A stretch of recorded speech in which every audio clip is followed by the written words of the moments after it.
Ho tentato l'accesso al portale, ma è difficile.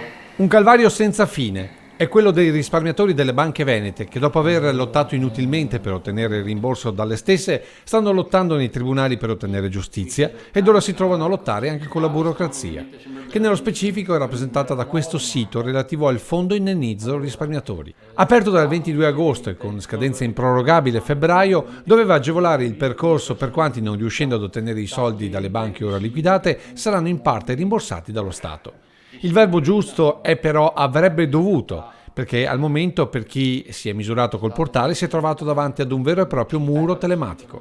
Per Massimo Pasqualini l'esempio eclatante è un documento richiesto che deve essere portato a Banca Intesa. Ci domandano una documentazione con dei moduli da consegnare presso la banca per avere i titoli richiesti e dei quali la banca si rifiuta di darci tutto il materiale richiesto. Quindi è un...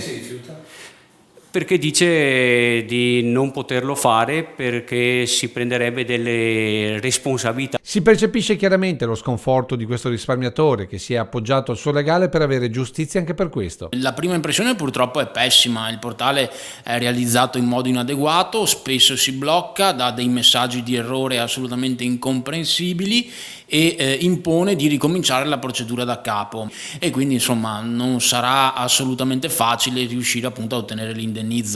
Insomma, questa procedura annunciata come semplice e veloce in realtà sembra sempre più per i risparmiatori truffati l'ennesimo muro di gomma. Obiettivamente prima forse si atteggiava un sorriso credendo di dover, anche se la corsa era lunga, arrivare a un fine, ma adesso proprio c'è la nebbia totale. Diversa e certamente più caustica la lettura che dà l'avvocato Moschini. L'impressione è che appunto il sito sia stato realizzato in maniera estremamente complicata, che la procedura sia molto difficile proprio per non renderla alla portata del risparmiatore medio. Sarebbe veramente un qualcosa di scandaloso se non si volesse consentire ai risparmiatori di ottenere l'indennizzo.